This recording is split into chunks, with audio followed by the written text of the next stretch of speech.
الله الرحمن الرحيم الحمد لله رب العالمين والصلاة والسلام على سيد الأنبياء والمرسلين أما بعد فقد قال الله تبارك وتعالى في كلامه المجيد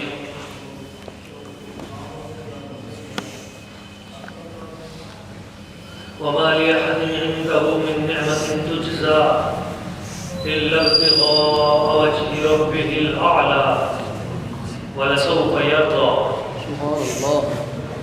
وقال في مقام آخر إذ يقول لصاحبه لا تحزن إن الله معنا. سبحان الله. صدق الله مولانا العظيم وصدق رسوله النبي الكريم الأمين. درود پاک بآواز بلند.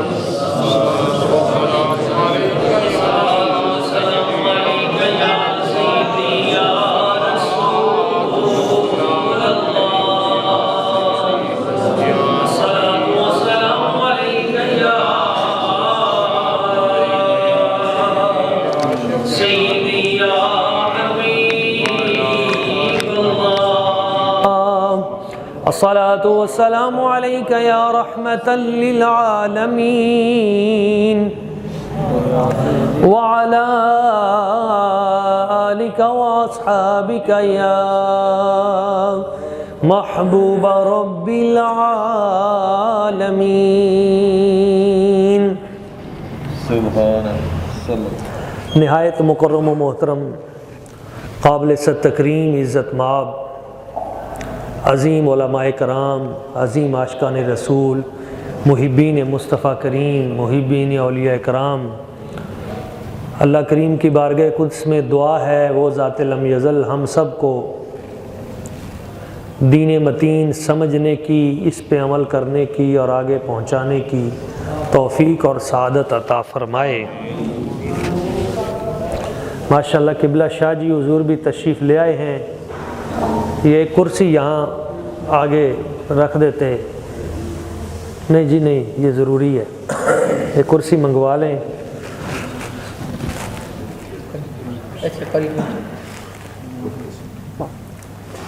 ایک مرتبہ بآواز بلند درود پاک کا نذرانہ بحضور صلی اللہ علیہ یا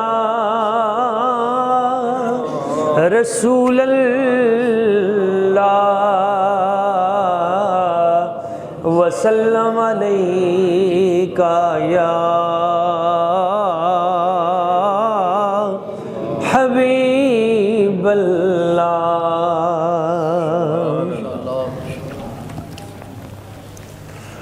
سونے نالوں سونا چہرہ حضور دا، سونے نالوں سونا چہرہ حضور دا، مولا وکھا دے سانو جلوہ حضور دا، مولا وکھا دے سانو جلوہ حضور دا. مکی مدنی جیا سونا رب نے نہ ہور بناونا، مکی مدنی جیا سونا رب نے نہ ہور بناونا. وکھرا بنایا سب تو، وکھرا بنایا سب تو نقشہ حضور دا، سونے نالوں سونا چہرہ حضور دا. آیا امت دا والی موڈے تے کملی کالی، آیا امت دا والی موڈے تے کملی کالی. سارے نبیوں تو اچا رتبہ حضور دا، سارے نبیوں تو اچا رتبہ حضور دا. سونے نالوں سونا چہرہ حضور دا. اور چمن والیاں سب تھاواں روزے دیاں ٹھنڈیاں چھاواں چمن والیاں سب تھاواں روزے دیاں ٹھنڈیاں چھاواں انہاں اکھیاں نال ویکھاں میں انہاں اکھیاں نال ویکھاں روزہ حضور دا سونے نالوں سونا چہرہ حضور دا۔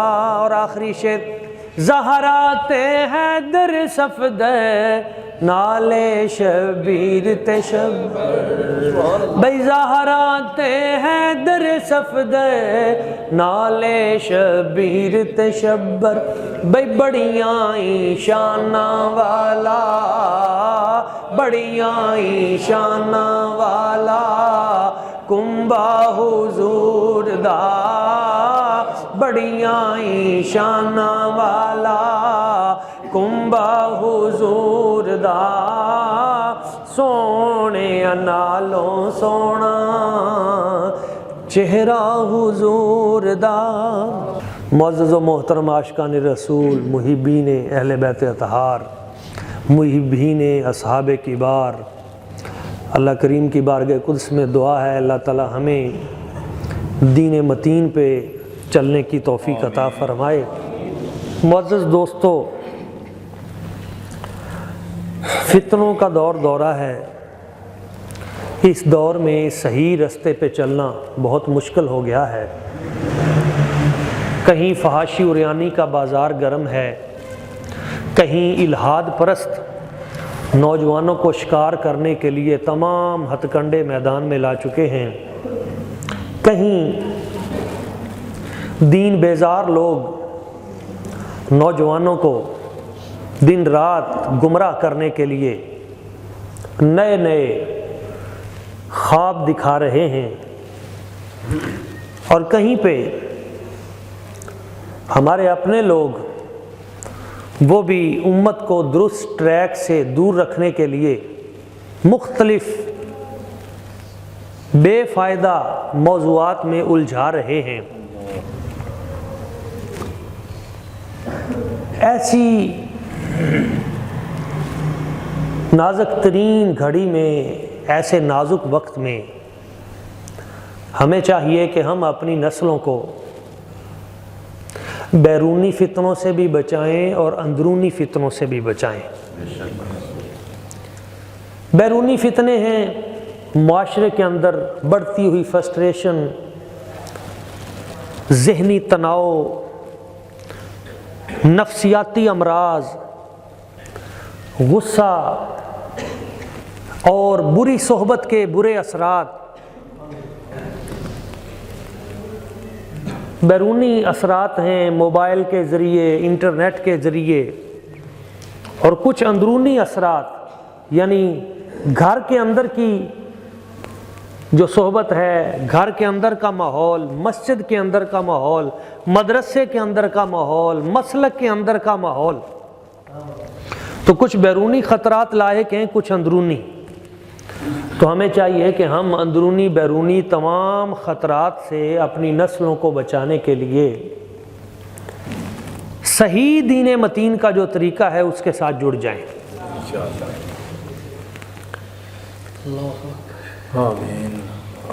اب صحیح جو دین متین ہے، ہم سال ہا سال سے دروس اخلاق اسی لیے کر رہے ہیں تاکہ ہمارے اخلاق نبی پاک صلی اللہ علیہ وسلم حضور کے اخلاقی عالیہ ان کی نسبتوں کے تصدق سے کچھ بہتر ہو جائیں، بیرونی معاملات میں، ناپ تول میں، کاروباری معاملات میں ہمارے اخلاق بہتر ہو جائیں۔ کچھ چیزیں ہوتی ہیں عقائد کے حوالے سے، عقیدہ ٹھیک رکھنا بھی بڑا ضروری ہے۔ عقیدہ ٹھیک نہ ہو، بندہ سارا ٹھیک ہو، کام سارا خراب ہے۔ عقیدے کی مثال رستے کی ہے۔ مثلا اگر آپ نے جانا ہے لاہور میں، مگر آپ گاڑی اس میں بیٹھ گئے ہیں جو آپ کو کراچی کی طرف لے کے جا رہی ہے، تو گاڑی تو آرام دہ ہے، بریکیں، لیکن کیا آپ منزل پہ پہنچ جائیں گے؟ فری بھی آپ کو لے جائے تو باقی تو سب کچھ ٹھیک ہے پر رستہ ٹھیک نہیں ہے، تو رستہ ٹھیک رکھنا بہت ضروری ہے۔ تو رستہ ٹھیک کیا ہے؟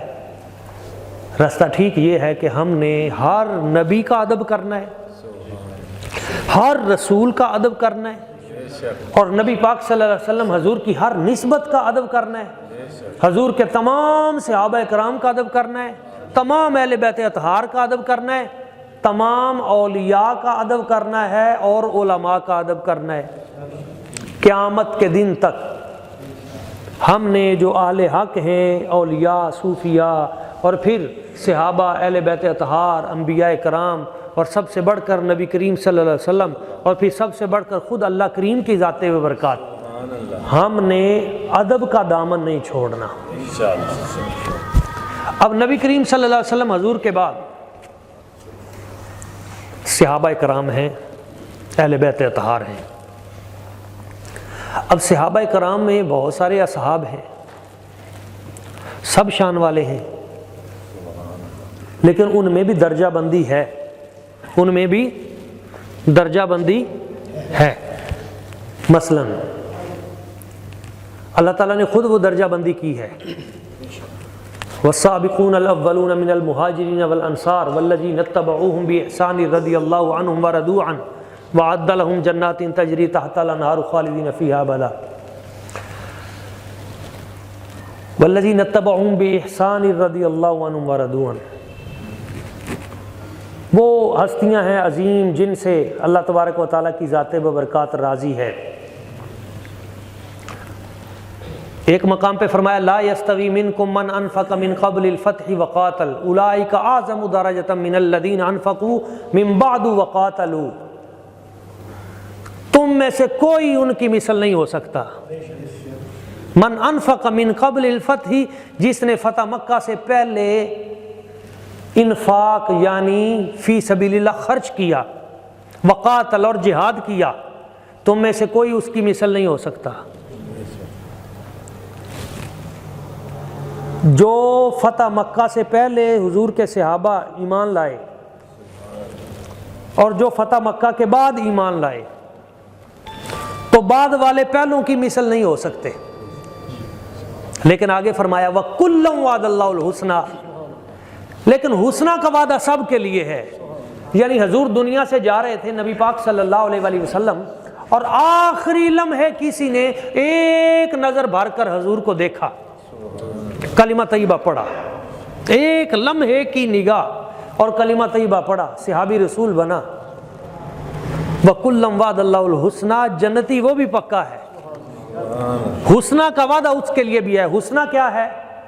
ان الذین سبقت لہم من الحسنى، وہ لوگ جو سبقت لے گئے حسنہ میں، اولئک عنہا مبعدون، وہ دوزخ سے دور رہیں گے۔ لا یسمعون حسیسہا، وہ دوزخ کی جو آواز ہے اس کا جوش مارنا اس کو بھی نہیں سن سکیں گے۔ وہم فی مشتہت انفسہم، جو دل میں آئے گا وہ پورا ہوگا ان کے لیے۔ خالدون لا یحزنہم الفزع الاکبر، اور وہ جو سخت گھبراہٹ کا ایک موقع ہوگا وہ بھی ان کو غمگین نہیں کرے گا، جنتی ہوں گے۔ وَكُلًّا وَعَدَ اللَّهُ الْحُسْنَى، جنتی سارے ہیں کل۔ تو جب اللہ تعالیٰ نے کل کو جنتی کہہ دیا، اب یہاں کوئی آج میں کوئی بیٹھ کے نہیں باقی تو ٹھیک ہے پر یہ نہیں ہے، یہ تو چلے جائیں گے جنت پر یہ نہیں جائے گا، بھائی تو نے ٹھیکہ لیا ہوا ہے، جس نے جنت بھیجنا ہے اس نے کل کو بھیج دیا ہے، تو تجھے پریشانی کس بات کی ہے؟ تو پہلی چیز تو اس بات پہ آپ نے قرآن مجید کی آیات، یہ 3-4 مرتبہ قرآن مجید میں آیا ہے وَكُلًّا وَعَدَ اللَّهُ الْحُسْنَى، تو حضور کے تمام صحابہ کرام کے بارے میں لفظ کل ہے، تمام صحابہ جنتی ہیں۔ تو ہم نے کسی کے بارے میں بھی نیگیٹو نہیں سوچنا، جب بھی بات کرنی ہے ہم نے خوبی بیان کرنی ہے، یہ پہلا مسئلہ یہ یاد رکھیں۔ دوسرا، یہ جو من قبل الفتح والذین انفقوا من بعد وقاتلوا، جو فتح مکہ سے پہلے جو ایمان لانے والے ہیں، صدقہ و خیرات کرنے والے ہیں، جہاد کرنے والے ہیں، درجتن، ان کا درجہ بعد والوں سے زیادہ ہے، بعد والوں سے۔ تو اس فرق کو بھی ذہن میں رکھنا ہے۔ اوکے، سمجھ آ گئی یہاں تک؟ تو پہلے ایمان لانے والے کون ہیں اور بعد میں ایمان لانے والے کون ہیں، اتنی تفصیل تو نہیں ہے میرے پاس، نہ وقت ہے، ایک میں ونڈ کر دوں آپ کے سامنے۔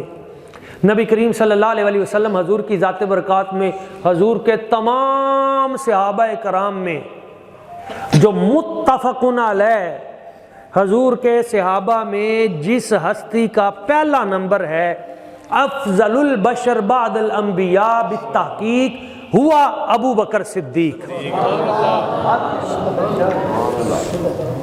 اس پہ امت کا اتفاق ہے، یہ میرا عقیدہ نہیں، یہ مولا علی کا عقیدہ ہے، حضرت مولا علی شیر خدا کا یہ عقیدہ ہے۔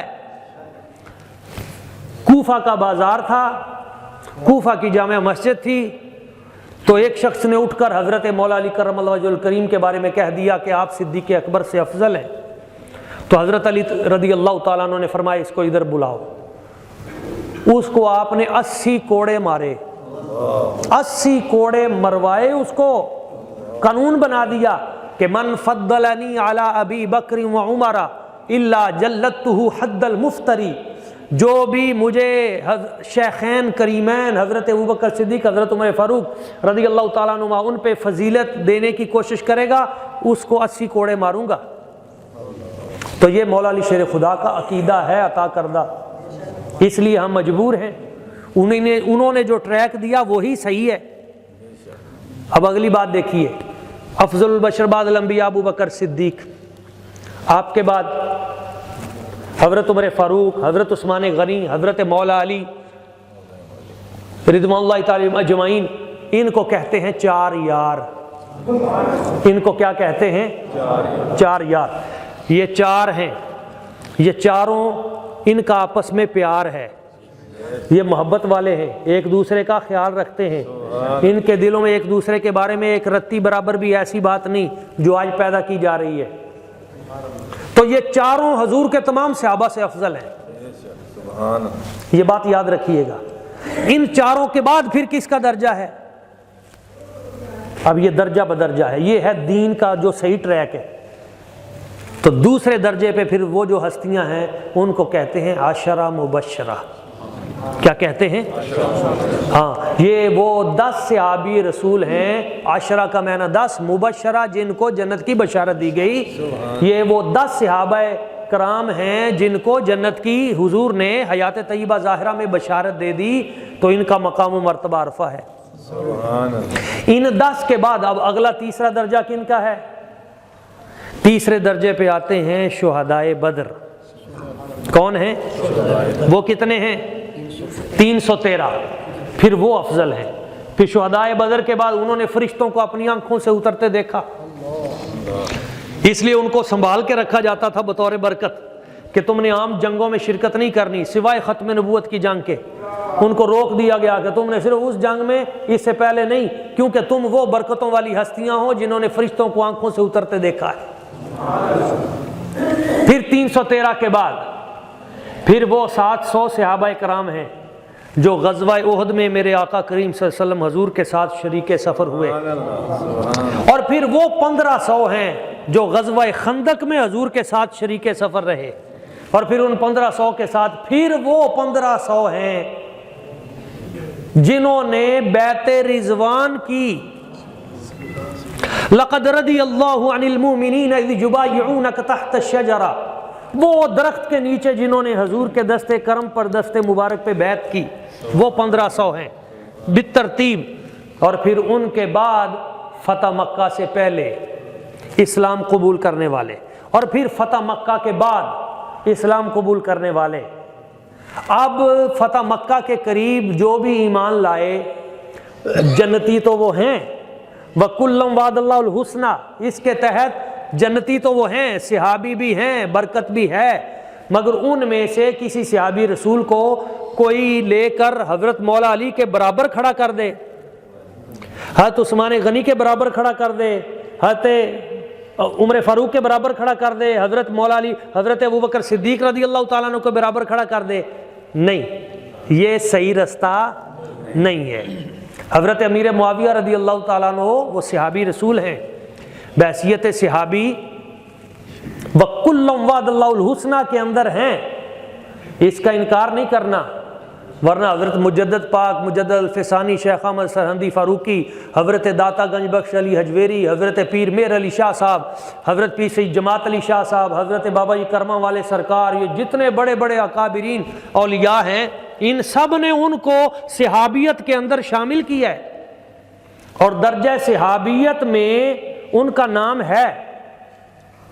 لیکن اگر کوئی ان کو، چونکہ وہ فتح مکہ سے پہلے اسلام لائے ہیں، ان کا تقابل اگر کوئی بیعت رضوان والے سے کرے، یا ان کا مقابلہ کوئی غزوہ خندق، غزوہ احد، غزوہ بدر والے 313 کے ساتھ کرے، یا ان کا تقابل کوئی مولا علی شیر خدا کے برابر میں لا کے کرے، تو یہ درست رستہ نہیں ہے۔ میرا خیال ہے میں اپنی بات آپ تک پہنچا پایا ہوں، لیکن ہم نے کسی پر بھی تنقید نہیں کرنی، جس کا بھی ذکر کرنا ہے وہ خیر کے ساتھ کرنا ہے، اور یہ میرا نہیں ہے، یہ ہمارے ائمہ میں ہم جن کی تقلید کرتے ہیں، حضرت امام اعظم ابو حنیفہ رحمۃ اللہ تعالیٰ علیہ، جنہوں نے 8 سے زیادہ اور ایک روایت میں 16 سے زیادہ صحابہ اکرام کی زیارت بھی کی ہے اور ان سے دین بھی پڑھا ہے، وہ کہتے ہیں امام اعظم ابو حنیفہ 80% دنیا میں جو مسلمان ہیں وہ امام اعظم ابو حنیفہ آپ کے مقلد ہیں، 80%۔ تو آپ کیا کہتے ہیں؟ نحن لا نذکر من اصحاب رسول اللہ صلی اللہ علیہ وسلم الا بخیر شرفک اکبر۔ آپ فرماتے ہیں ہم کسی صحابی رسول کا تذکرہ بھی خیر کے علاوہ نہیں کریں گے، جس کا بھی ذکر کریں گے خیر کے ساتھ کریں گے۔ تو یہ ایک بنیادی آپ نے ایک چیز ہم نے سمجھی ہے کہ بالترتیب کیسے صحابہ کرام کے مقامات ہیں، اور ان کو بیان کرتے ہوئے کن چیزوں کو مد نظر رکھنا ہے۔ اب ان میں سے جو سب سے عظیم ترین ہستی ہے، جن کو قرآن مجید نے اتقا کہا ہے، متقیوں میں سب سے بڑا، وَسَيُجَنَّبُهَا الْأَتْقَى۔ اب دیکھیں اہل علم علماء بیٹھے ہیں، اس پہ اتفاق ہے کہ اس اتقا سے مراد سب سے بڑا متقی، قرآن مجید کی آیت سے جو سب سے بڑا متقی ہے اس کا نام حضرت ابوبکر صدیق ہے۔ اور یہ یاد رکھیے گا، تقوی کہتے ہی روحانیت کو ہیں۔ کوئی کہے نہیں جی ٹھیک ہے، ویسے تو حضرت ابوبکر صدیق کو چونکہ حضور نے اپنے مصلے پہ کھڑا کر دیا تھا اس لیے بڑے ہیں، لیکن روحانیت کے اعتبار سے وہ چھوٹے ہیں، نہیں۔ اتقا جو سب سے بڑا متقی ہوگا، متقی ہوتا ہی وہ ہے جو روحانیت والا ہو، ایسے ہی ہے نا جی، جس میں تقوی، جو تقوی میں سب سے بڑا ہے وہی روحانیت میں سب سے بڑا ہے۔ تو اس طرح کی ونڈ کرنے کی ضرورت بھی نہیں ہے، جو فیصلے نبی کریم صلی اللہ علیہ وسلم حضور کی ذات برکات فرما چکے، ہم اپنی طرف سے ان میں کسی قسم کا رد و بدل نہیں کریں گے۔ نبی کریم صلی اللہ علیہ وسلم حضور کی ذات برکات نے جو فیصلے فرمائے ہیں، ان میں حضرت سیدنا صدیق اکبر رضی اللہ تعالیٰ عنہ آپ کی ایک خاص شان ہے، ایک خاص مقام ہے، اور حضور کے ساتھ ایک خاص قرب اور معیت ہے۔ ایک دن نبی پاک صلی اللہ علیہ وسلم حضور نے ارشاد فرمایا، یہ المستدرک میں یہ حدیث پاک ہے، المستدرک علی الصحیحین، امام حاکم بیان فرماتے ہیں، حضرت حذیفہ بن یمان رضی اللہ تعالیٰ عنہ آپ اس کے راوی ہیں، آپ کہتے ہیں سمعت رسول اللہ صلی اللہ علیہ وسلم قال لقد ہممت ان ابعث، حضور فرماتے ہیں میرا دل یہ کرتا ہے کہ میں بھیجوں رجالاً، افراد بھیجوں، میں علماء بھیجوں، میں الی الآفاق، مشرق مغرب شمال جنوب، میرا دل کرتا ہے میں ساری دنیا میں میں کچھ بندے بھیجوں، یعلمون الناس السنن والفرائض، میں ایسی ٹیم ایک تیار کروں، حضور فرماتے ہیں میرا دل کرتا ہے میں ایسی ٹیم ایک تیار کر کے بھیجوں الی الآفاق، پوری دنیا میں، جو لوگوں کو فرائض کی تعلیم دے اور سنتوں کی تعلیم دے۔ سبحان اللہ۔ اس سے ہمارے علماء کے طبقے کے لیے بھی ایک بڑا اہم پہلو ہے کہ سرکار جن کو بھیجنا چاہ رہے ہیں ان کو کس مقصد کے لیے بھیجنا چاہ رہے ہیں؟ یعلمون الناس السنن والفرائض، کہ میں علماء کو بھیجوں تاکہ وہ لوگوں کو فرائض بتائیں اور سنتیں بتائیں۔ اس کا مطلب ہے علماء کی سب سے زیادہ توجہ اس طرف ہونی چاہیے کہ ہمیں جس ہستی نے بھیجا ہے، ہم جن کے نمائندے ہیں، ہم العلماء ورثۃ الانبیاء، ہم جن کے وارث ہیں، تو ان کی طرف سے جو ہماری ذمہ داری ہے وہ فرائض ہیں، واجبات ہیں، سنتیں ہیں، حلال چیزیں ہیں، حرام سے منع کرنا ہے، حلال کا حکم دینا ہے۔ یہ وہ بنیادی دین ہے جو آگے پھیلانے کا ہمیں حکم ملا ہے۔ ہم اس طرف توجہ دیں، ہم فتنوں کی طرف اور یہ جو غلط چیزیں ان کو پروموٹ کرنے کے لیے اس طرف نہ جائیں، ایجنسیوں کی سازشوں کا شکار نہ ہوں۔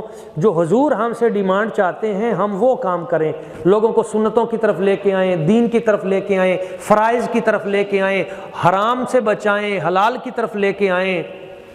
تو جب سرکار نے اس چیز کا اظہار کیا تو صحابہ کرام نے عرض کیا، حضور اگر آپ ایسے علماء چاہتے ہیں کہ اس قسم کے کوئی علماء ہوں جو پوری دنیا میں جائیں اور پوری دنیا میں جا کر وہ آپ کی سنتوں کو، آپ کے فرائض کو، دین کو عام کریں، تو حضور یہ سامنے حضرت ابوبکر صدیق اور حضرت عمر فاروق رضی اللہ تعالیٰ عنہ، یہ دو اتنی بڑی ہستیاں بیٹھی ہیں، آپ ان کو بھیج دیں۔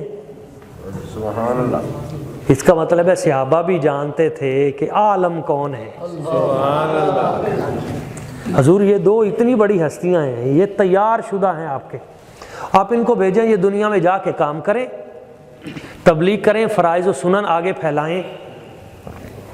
تو میں جو ارشاد فرمایا، حضور کا ہر جملہ ہی آب زر والا ہے۔ سبحان اللہ۔ سبحان یہ تو ماتھے کا جھومر ہے۔ سبحان اللہ۔ سرکار نے فرمایا بندے میں اور تیار کروں گا، یہ جن دو کے بارے میں تم کہہ رہے ہیں نا، ان دو کے بغیر میرا گزارا نہیں۔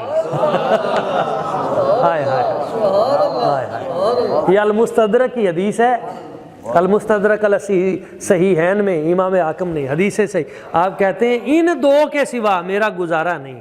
حالانکہ سارے جہانوں کا گزارا مصطفیٰ کے در پہ ہے، پر یہ حضور کا پیار ہے جو سرکار فرماتے ہیں یہ دو وہ ہیں جن کے بغیر میرا گزارا نہیں، یعنی مجھے ان سے پیار اتنا ہے، مجھے ان سے محبت اتنی ہے، ان دو کو میں ادھر ادھر نہیں بھیج سکتا، سبحان اللہ۔ یہ میرے پاس رہیں گے۔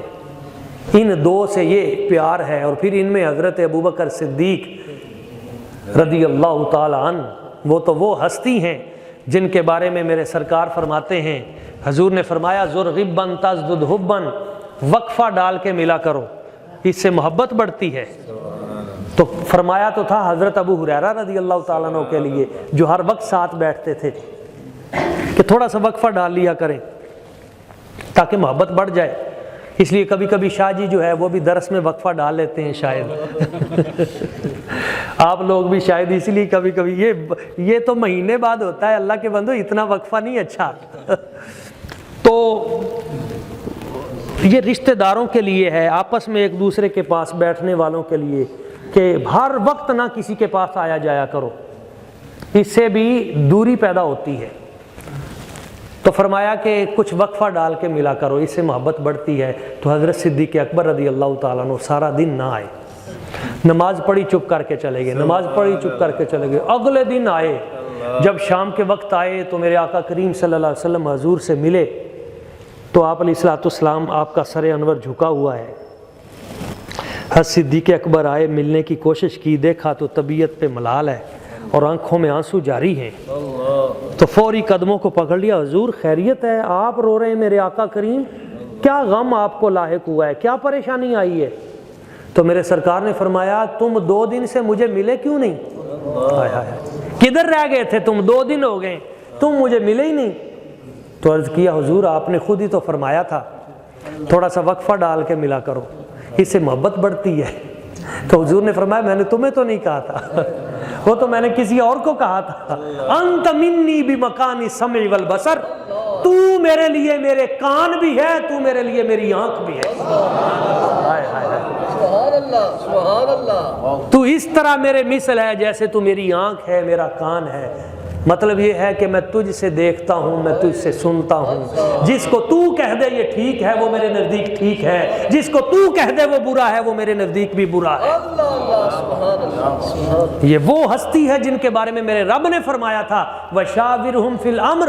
میرے پیارے حبیب اگر کاموں میں کسی جگہ پہ کوئی پریشانی آئے تو ابو بکر ہے نا تیرے پاس، اس سے مشورہ کر لیا کر. تو جن کے مشورے اور جن کی مشیری کا حکم میرے رب نے آسمانوں سے دیا، اس حضرت سیدنا صدیق اکبر کا مقام و مرتبہ کون بیان کر سکتا ہے؟ کیا محبت ہے اور کیا گداز ہے، کیا عشق ہے حضور کی ذات کے ساتھ. سبحان اللہ. ادھر بیٹھے ہیں اور میرے آقا کریم صلی اللہ علیہ وسلم حضور کی مجلس پاک میں آئے تو دیکھا سرکار کے چہرے مبارک پہ ملال ہے، حضور غمگین ہیں، اداس بیٹھے ہیں.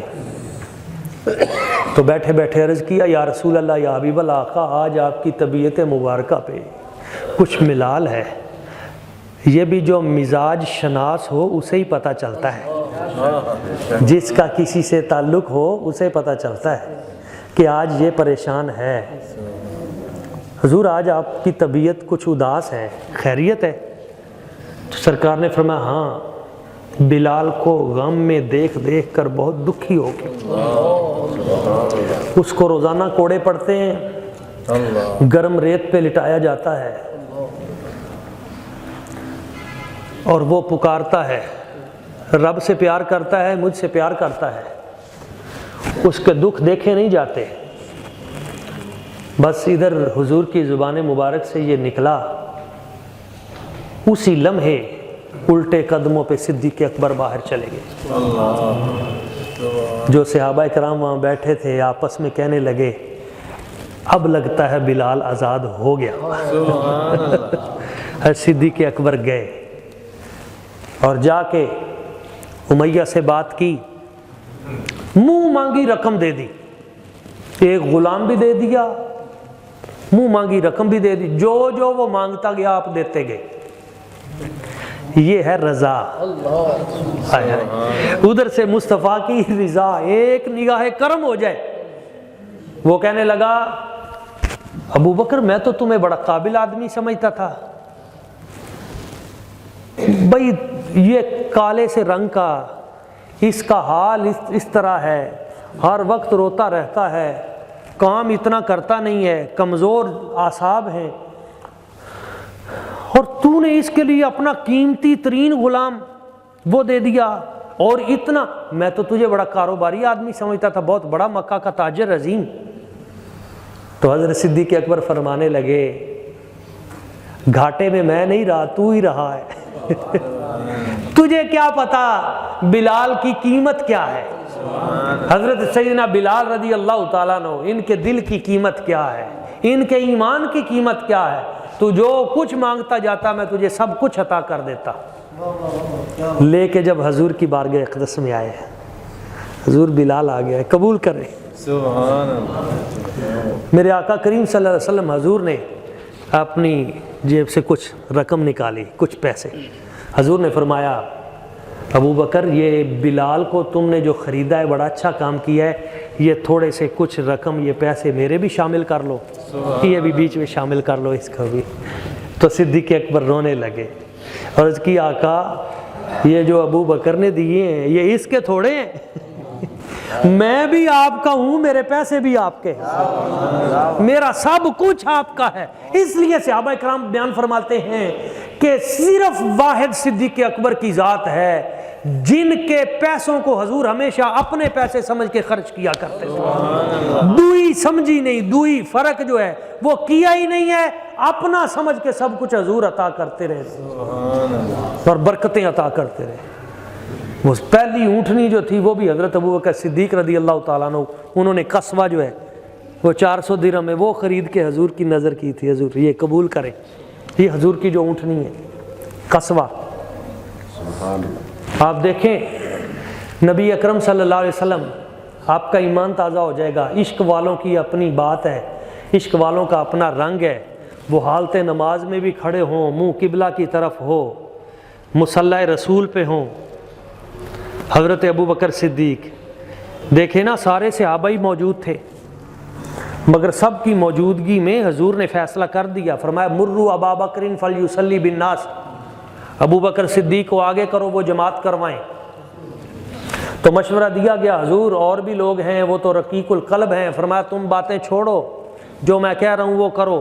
میرے مصلی پہ ابو بکر صدیق کو، دوسرے مقام پہ فرمایا لا ینبغی لاحد، حضور نے ارشاد فرمایا کسی کے لیے جائز ہی نہیں کہ ابو بکر صدیق کی موجودگی میں مصلی پہ کھڑا ہو، جائز ہی نہیں کسی کے لیے کہ صدیق اکبر کی موجودگی میں۔ یہ مقام کس نے دیا؟ حضور نے عطا کیا۔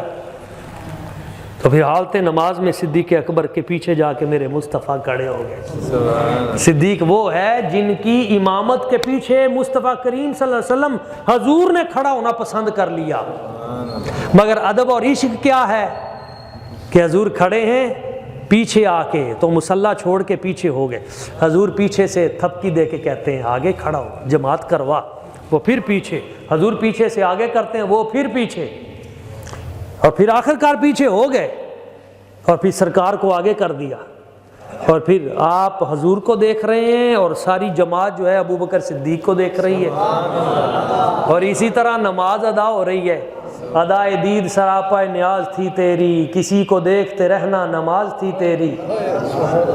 حضور نے فرمایا تمہیں کیا ہو گیا ہے ابو بکر، میں تمہیں بار بار آگے کرتا ہوں اور تم پھر پیچھے، نماز کی حالت میں تمہیں آگے کرتا ہوں تم پھر پیچھے۔ ما کان لابن ابی قحافہ ان یصلی بین یدی رسول اللہ صلی اللہ علیہ وسلم، عرض کرنے لگے یا رسول اللہ یا حبیب اللہ، ابو قحافہ کے بیٹے کی کیا مجال کہ رسول اللہ صلی اللہ علیہ وسلم آپ کے آگے کھڑے ہو کے وہ جماعت کروائے، میری کیا حیثیت ہے؟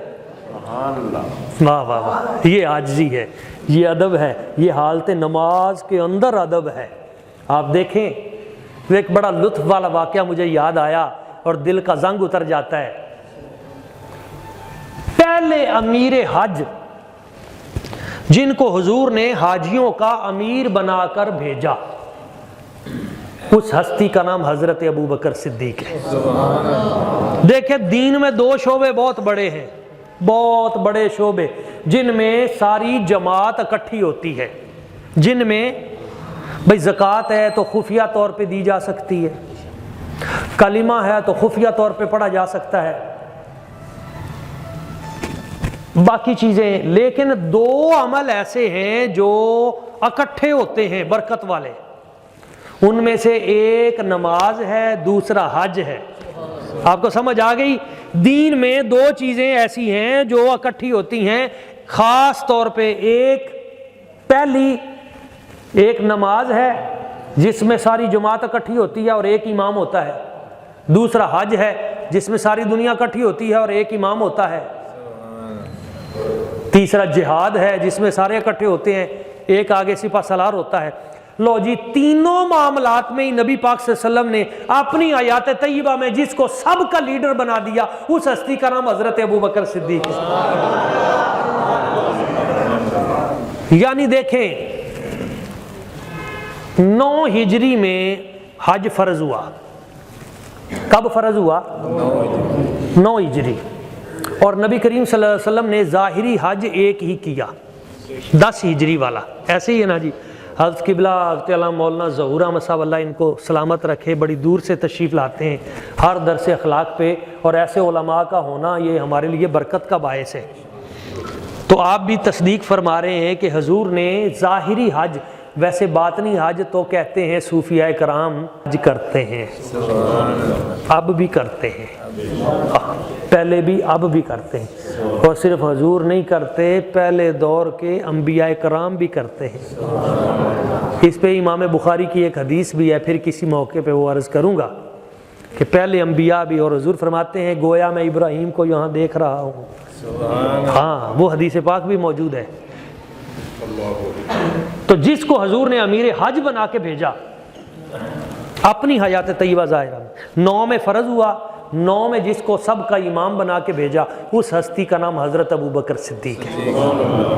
اچھا، حضرت ابو بکر صدیق رضی اللہ تعالیٰ عنہ قافلہ لے کے چلے گئے، مکہ مکرمہ کی طرف تقریباً کوئی 300 بندہ تھا پہلے حج میں، 300 کے لگ بھگ، وہ جو یہاں سے نصارہ اور یہاں انصار مدینہ اور یہاں کے مہاجرین اور یہ جو گئے، تو یہ 300۔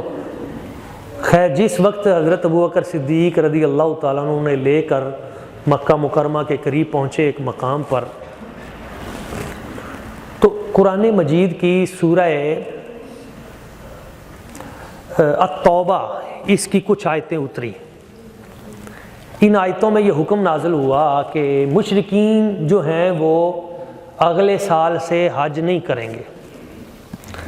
تو کچھ چیزیں تھیں جو حج کے موقع پہ بیان کرنی ضروری تھی، تو نبی پاک صلی اللہ علیہ وسلم حضور نے فرمایا مولا علی شیر خدا سے کرم اللہ وجہ الکریم سے، علی ایسے کرو، یہ کچھ آیتیں ابھی اتری ہیں، کچھ مسائل ابھی، تو یہ حج کے موقع پہ سارے حاجی وہاں اکٹھے ہوں گے پوری دنیا سے گرد و نواز۔ یہ 300 تو مدینہ طیبہ سے گئے تھے نا، باقی لوگ حج کے لیے تو آتے تھے، مشرکین مکہ بھی آتے تھے، باقی بھی مشرکین آتے تھے، پوری دنیا سے لوگ۔ تو حضور نے فرمایا وہاں یہ جا کر پیغام سنانا بڑا ضروری ہے۔ کیا پیغام تھا؟ کہ اگلے سال کوئی مشرک حج کرنے مکہ میں داخل نہ ہو، اس کا داخلہ بند ہے قیامت کے دن تک۔ اور یہ قرآن مجید میں ہے کہ مشرکین کا داخلہ مکہ مکرمہ میں بند ہے۔ ہم سعودیہ والوں سے بھی کہتے ہیں کہ پتہ تمہیں بھی ہے کہ ہم مشرک نہیں، نہیں سمجھ میں آئی بات؟ اندر سے تمہیں بھی پتہ ہے کہ ہم مشرک نہیں، ورنہ مشرکوں کے لیے تو حج کا دروازہ ویسے شرعی طور پہ بند ہے، اور یہ قرآن مجید میں ہے۔ پھر تم ہمیں جو ویزا جاری کرتے ہو، پتہ تمہیں بھی ہے کہ بات کچھ اور ہے، یہ بات عشق کی ہے جو تمہیں ہضم نہیں ہوتی۔ عشق مصطفیٰ اور چیز ہے، شرک اور چیز ہے۔ تو حضور نے فرمایا جا کے 2-3 پیغام میرے دے دو۔ پہلا کہ اگلے سال کوئی مشرک حج پہ نہیں آئے گا۔ دوسری بات، وہاں پہ لوگ یطوفون الناس، وہاں پہ لوگ طواف کرتے تھے عریان ننگے کپڑے اتار کے پہلے دور میں معاذ اللہ، تو وہ کام ابھی تک جاری تھا۔ حضور نے فرمایا دوسرا کام یہ ہے کہ آج کے بعد کوئی برہنہ ہو کر خانہ کعبہ کی طرف نہیں آئے گا، ورنہ اسے سخت سزا دی جائے گی۔ کوئی بتوں والا ادھر نہیں آئے گا، پرانے معاہدے سارے ختم، جو مدت طے ہے وہ باقی رہے گی، باقی معاہدوں کو ہم دوبارہ دیکھیں گے۔ تو یہ 4 مسائل تھے جن کے لیے حضور نے فرمایا بھائی علی تم جاؤ، مولا علی شیر خدا کرم اللہ وجہ الکریم جاؤ، اور بالکل عین حج کا موسم ہے، حضرت ابوبکر صدیق جا چکے ہیں، تو جس وقت وہاں پہ قربانی کا وقت آئے تو اس سے پہلے سارا مجمع جب لوگ جمع ہوں گے تو اس وقت تم نے جا کر یہ 4 باتیں بتا دینی ہیں کہ اگلے سال حج کا ٹرینڈ بدل گیا، اگلے سال یہ اس طریقے سے حج ہوگا۔ سبحان اللہ۔ حضرت مولا علی شیر خدا کرم اللہ وجہ الکریم جب چلنے لگے تو حضور نے فرمایا ٹھہرو، میں تمہیں اپنی اونٹنی عطا کرتا ہوں۔ سبحان اللہ۔ حضور کی اس اونٹنی کا نام ہے عدبہ، عین ضاد بے الف، عدبہ۔ وہ جو پہلے میں نے عرض کیا تھا اس کا نام تھا قصوہ، وہ جس پہ سوار ہو کر نبی پاک صلی اللہ علیہ وسلم مدینہ طیبہ میں ہجرت کے دن ہجرت کر کے آئے تھے، وہ قصوہ تھی۔ یہ عدبہ ہے، اور قبلہ شاہ جی بیٹھے ہیں اور ایمان تازہ ہوگا، یہی عدبہ وہ اونٹنی ہے جس پر سوار ہو کر بی بی پاک سیدہ فاطمہ الزہرا سلام اللہ علیہا قیامت والے دن جنت کے اندر تشریف لے کے جائیں گے۔ یہی وہ اونٹنی ہے، یہ عدبہ اونٹنی ہے جس پہ بی بی پاک، اور اس پہ مولا علی شیر خدا، کسی اور کو بیٹھنے بھی نہیں دیا، مولا علی پاک ہیں اور پھر بی بی پاک۔ اور اس لیے جس دن نبی پاک صلی اللہ علیہ وسلم حضور کا وصال ہوا تھا اس دن اس اونٹنی نے کھانا پینا چھوڑ دیا تھا، کوئی چیز نہیں اس نے کھائی، کوئی چیز نہیں پی، اور بہت کوشش کی کہ کسی طریقے سے یہ کچھ کھا لے، مگر اس اونٹنی نے کھانا پینا بالکل اپنے اوپر حرام کر لیا تھا، اور 3-4 دنوں کے بعد یہ حضور کے غم میں تڑپتی ہوئی دنیا سے چلی گئی۔ میں تو کہتا ہوں شہیدہ ہو گئی، شہیدہ ہے عشق رسالت مآب، حضور کی محبت میں شہید ہو گئے۔ حضور بیٹھے ہیں، مولا علی پاک اور پھر بی بی پاک سیدہ فاطمہ الزہرا، وہ ان پہ سواری کریں گے، اور جب یہ دوڑتی تھی تو اس کا کوئی مقابلہ نہیں کر سکتا تھا اتنی تیزی کے ساتھ۔ تو مولا علی شیر خدا کرم اللہ وجہہ الکریم اس اونٹنی پہ بیٹھے اور تیزی کے ساتھ چل پڑے۔ اب جو لطف والی بات ہے، اصل بات اب آئی ہے۔ رات گزری سفر میں، جس جگہ پہ صبح کی اذانیں ہوئیں اور نماز کا وقت ہوا، اور جب عین نماز کا وقت ہوا تکبیر پڑھ دی گئی، فجر کی اذان بھی ہو گئی، سنتیں بھی پڑھی گئیں، سنتے کے بعد پھر جب تکبیر پڑھی جاتی ہے، وہ تکبیر امام نسائی نے اس کو لکھا ہے، وہ تکبیر بھی پڑھ دی گئی۔ اب آپ خود مجھے بتائیں کہ جب وہ تکبیر بھی پڑھ دی جاتی ہے تو پھر آگے جب امام جماعت کرواتا ہے تو درمیان میں کتنا وقفہ ہوتا ہے؟ کوئی وقفہ نہیں نا۔ بالکل آپ نے صحیح فرمایا، ادھر تکبیر ختم ہوئی، ادھر امام اللہ اکبر کہہ دیتا ہے عمومی طور پہ، یا کہہ دیتا ہے صفیں ٹھیک کرو بھائی، اتنا ہی وقفہ ہوتا ہے۔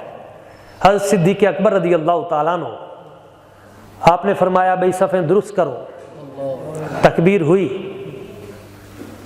آپ کے کانوں میں اچانک، اب اللہ اکبر کہنے لگے تھے تو کانوں میں دور سے ہلکی ہلکی سی آواز آئی، سبحان اللہ۔ جب وہ آواز آئی تو آپ نے نا ایسے نماز چھوڑ دی، صحابہ کرام کو چیر کر دوڑ پڑے۔ تو صحابہ کرام کہنے لگے حضور نماز، حضور نماز، تکبیر ہو گئی ہے۔ فرمایا تکبیر کو چھوڑو، میرے آقا کریم حضور کی اونٹنی آ رہی ہے، حضور کی اونٹنی کی آواز آ رہی ہے۔ اوہ حضور کی آواز نہیں، یہ حضور کی اونٹنی کی آواز ہے، اور یہ اس انداز میں جو چلتی ہے، یہ میرے آقا کریم حضور کی اونٹنی اس طرح چلتی ہے۔ ہائے ہائے ہائے، کون ان کے عشق کو پہنچے گا؟ جو حضور کی اونٹنی کے چلنے کی رفتار کو بھی اپنے دل کی آواز سے جان لے، اسے ابو بکر صدیق کہتے ہیں، یہ صدیق اکبر ہے۔ کہا وہ حضور کی اونٹنی کی آواز آ رہی ہے، تو کہا کوئی نہیں آ جائے گی۔ پھر کہا اگر حضور ہوں تو پھر ہم حضور کے پیچھے پڑیں گے نا، انتظار کرو۔ تو نکل کے آپ باہر چلے گئے، جا کے استقبال میں کھڑے ہو گئے کہ دیکھتے ہیں کیا کیفیت ہوگی، کدھر گئی نماز، کدھر گئی تکبیر۔ یہ عشق رسول ہے۔ لوگوں نے آج عشق کے مظاہر کو شرک کہنا شروع کر دیا، خیال آ گیا تو شرک ہے، تھوڑا سا تذکرہ آ گیا، اور اللہ کے بندو تکبیر ہو چکی تھی،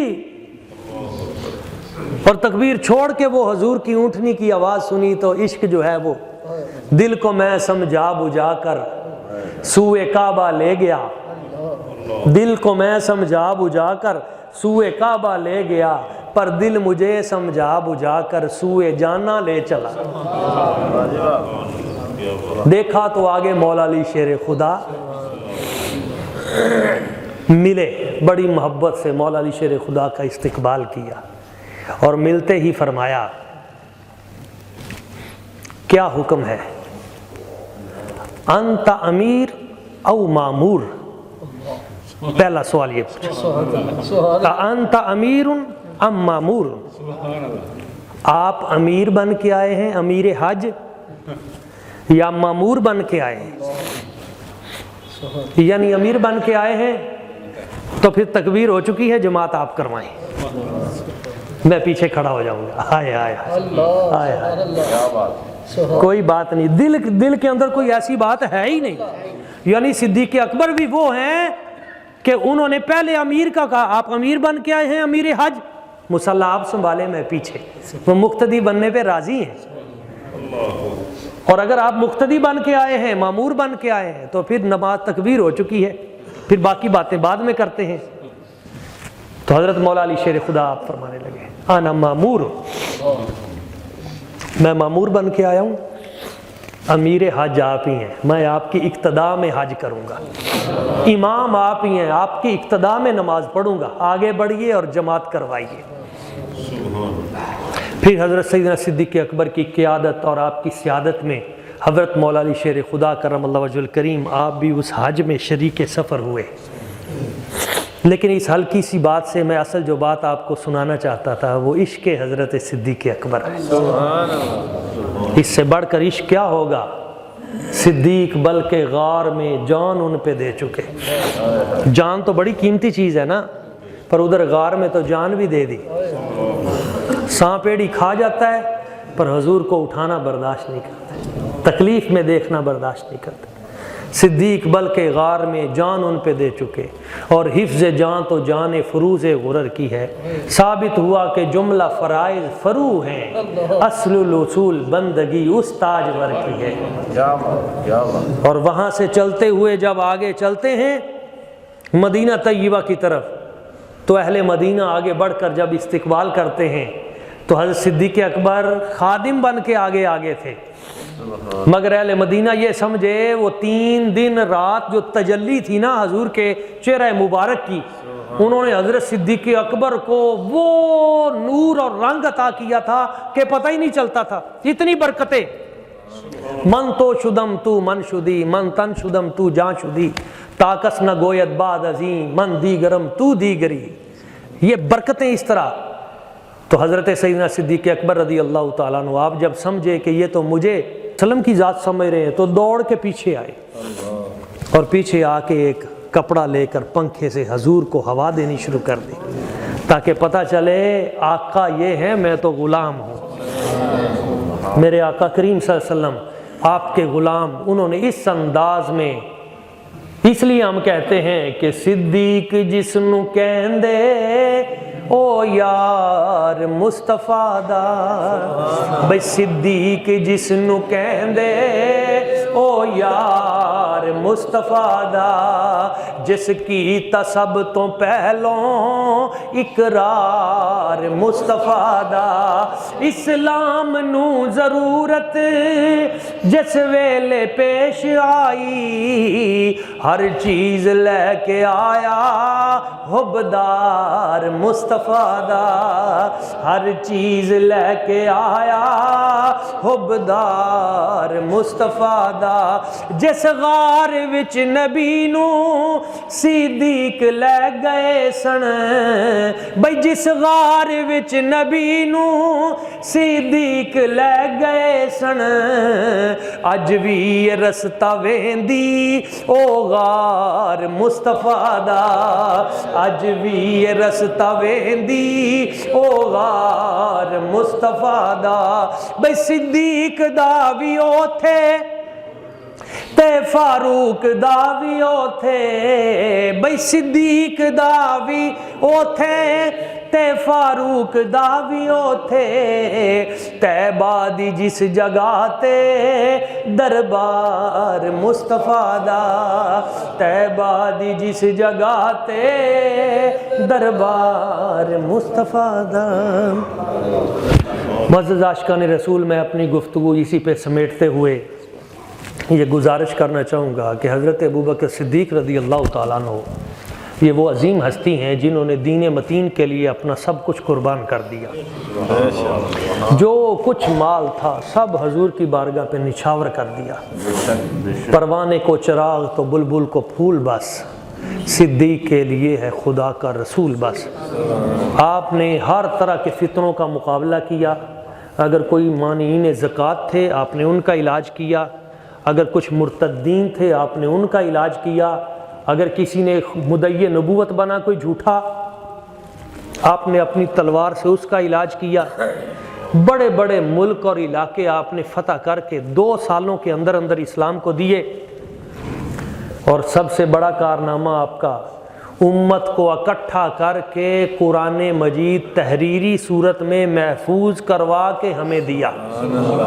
آج جو قرآن پاک ہمارے پاس موجود ہے یہ حضرت سیدنا صدیق اکبر کا صدقہ ہے۔ سبحان اللہ، سبحان اللہ۔ بہت سارے آپ کے امت پہ احسان ہیں، اور اس لیے نبی پاک صلی اللہ علیہ وسلم حضور نے ارشاد فرمایا حب ابی بکرن و شکرہ، میرے بھائی محترم مکرم عاشق رسول بھائی محمد شفیق صاحب مجھے اسی حدیث پاک کی طرف ابھی نماز سے پہلے اشارہ فرما رہے تھے کہ یہ حدیث پاک جو ہے یہ بڑی ضروری ہے آج کے دور میں بیان کرنی۔ حضور نے فرمایا حب ابی بکر و شکرہ واجب علی امتی، ابو بکر صدیق کی محبت اور ان کا شکریہ ادا کرنا، حضور نے فرمایا یہ میری امت پہ واجب ہے۔ تو ہم تو اس واجب عمل کو کر رہے ہیں، اگرچہ اس کا بھی ہم حق ادا نہیں کر سکتے۔ ہمارے لیے ضروری ہے کہ ہم حضرت سیدنا صدیق اکبر رضی اللہ تعالیٰ عنہ آپ کی ذات ببرکات کے ساتھ جڑ جائیں، آپ کے افکار کے ساتھ جڑ جائیں، اور آپ نے جو دین ہمیں عطا کیا ہے، یہ بات اس مہینے میں ہم نے یہ تذکرہ اس لیے کیا ہے کہ یہ جو ماہ مبارک ہے جمادی الثانی، اس میں آپ کا وصال باکمال ہے، تو وصال مبارک کی نسبت سے ہم نے حضرت سیدنا صدیق اکبر کی ذات برکات کا تذکرہ کرنے کی سعادت حاصل کی ہے۔ اللہ تعالیٰ کی بارگاہ قدس میں دعا ہے کہ اللہ تعالیٰ ہم سب کو دین متین کا صحیح فہم عطا فرمائے، آمین۔ وما علینا الا البلاغ المبین۔